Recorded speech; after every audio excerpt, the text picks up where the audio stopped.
Very dangerous news from the point of view of Ethiopia, from the point of view of uh, Ethiopian future foreign policy and Ethiopian future policies about sea access. Alarming developments, if true, because some claims have been made by a man in exile. If the claims are true, Ethiopia should be worried. Ethiopian government should be worried. Welcome to my viewers. Welcome to the channel. Thank you for watching. Firstly, hopefully, after around an hour, I'll be back with this week's first live chat.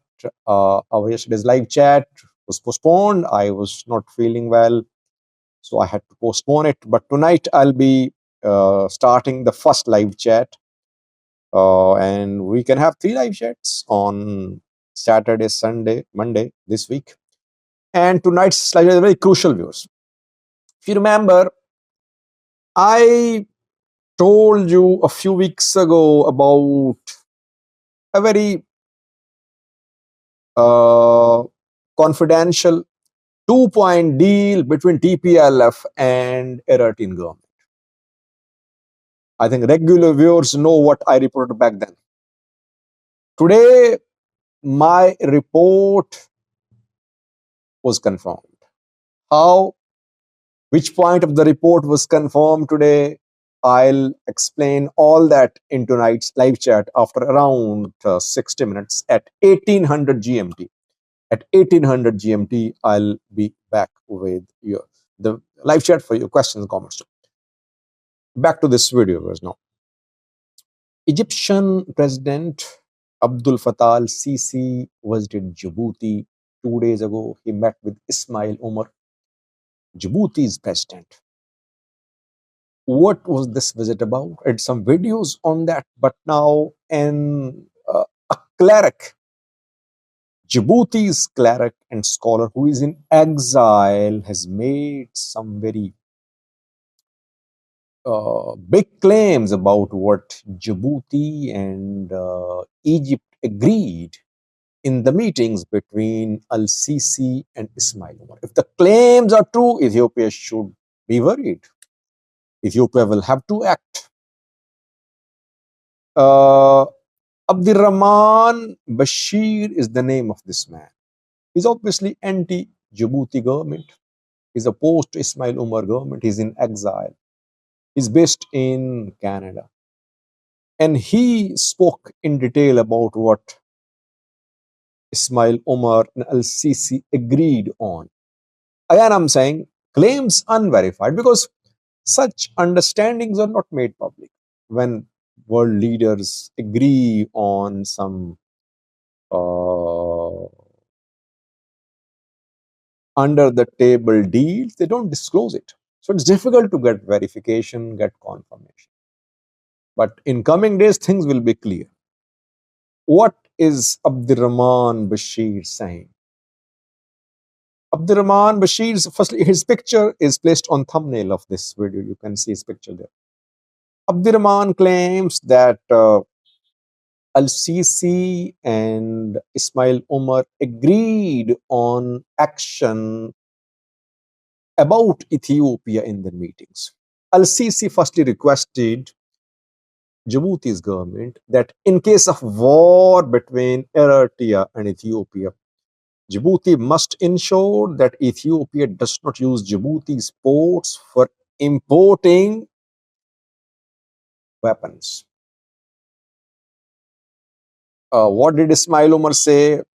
Obviously, he wouldn't say that we will allow Ethiopia to import weapons through our ports.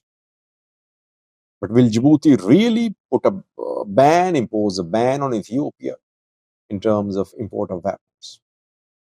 Remains to be seen. But this is what Sisi requested Djibouti to do.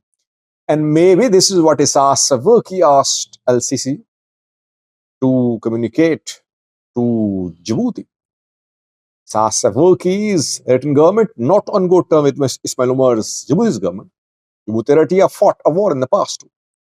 So maybe Sasavuk sent Al-Sisi to Djibouti, and it is basically Isas Afwerki's message which Al-Sisi delivered to Ismail Umar, that Djibouti should not be part of this conflict. If Ethiopia war breaks out, Djibouti must ensure that its ports are not used for weapon imports by Ethiopia. If it happened, if Djibouti did not stop, Djibouti will be seen as Ethiopian ally and Eritrea could invade Djibouti. First thing mentioned by Abdurrahman did not make a mention of Eritrea, but I think if the report is true, definitely Eritrea is involved. Eritrea and Djibouti consulted, Eritrea and Egypt consulted, and then Al-Sisi went to Djibouti. Secondly, Al-Sisi wanted Djibouti's permission for Egyptian naval vessels to patrol Red Sea from Suez Canal to Djibouti's Red Sea coast. On that, they held discussions. Thirdly, very importantly, Al-Sisi showed interest in investing on the port in Djibouti, which is being used by Ethiopia. 90% of Ethiopian imports, exports pass through this port of Djibouti. Egypt is interested in expanding this port. It is ready to invest. Why? Reason very simple. Egypt wants to be in a position to cripple Ethiopia. It wants to set foot on the port so that in case of Ethiopia doing something against Egypt, Egypt will be in a position to counter that action by Ethiopian government. What did Ismail Omar say?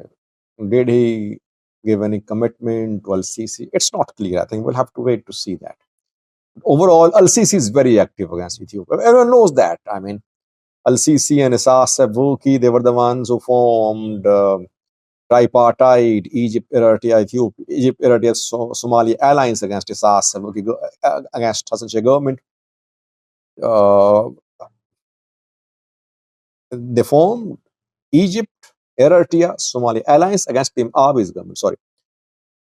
And Al-Sisi then provided weapons to Somalia's government.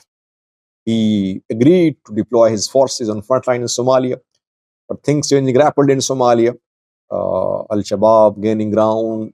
Egypt now nervous, not ready to send its forces to fight on front lines there.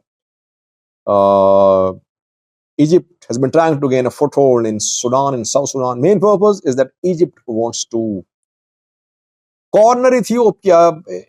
Egypt believes that by building GERD, Ethiopia has managed to put itself in a position that it can be a problem for Egypt in future. Egypt should be in a position to take counteraction. That is why Egypt wants its presence around Ethiopia, somewhere in Somalia, in Djibouti, in Sudan, in South Sudan, etc. Let's see what happens. We'll have to wait to see the contents of the agreements reached between Al-Sisi and Ismail Omar. Ismail will have to be very careful because Djibouti's economy relies a lot on Ethiopian imports and exports. And by the way, Djibouti is already harassing Ethiopians, though 2nd of May is the last date given to Ethiopian migrants with documents, with invalid documents, or without any documents living in Djibouti to leave the country. They were given 1 month, 1 month expiring on the 2nd of May. But before that action has begun, plainclothed military officers, intelligence officers in Djibouti are harassing Ethiopians there, telling them to leave. It is becoming difficult for Ethiopians to live there in Djibouti. They'll have to return. They're being deported. They're being harassed. They're being detained. Ethiopian embassy in Djibouti requested 3-month relief from Djibouti's government. Djibouti refused. And now Al-Sisi has signed some deals with Djibouti, not made public, but Ethiopia has a lot to worry, I think. Who is Ethiopian ally in this region now? Eritrea, no. Sudan's Al Burhan, no. Somaliland, not happy with Ethiopia. Somalia, gradually improving ties with Ethiopia, but we cannot call it a strategic ally, or we cannot say that both have formed a strategic partnership. Egypt, arch rival for Ethiopia. South Sudan, not in a position to be a player, fighting an internal conflict. Ethiopia will have to be very careful, I think. Thanks for watching.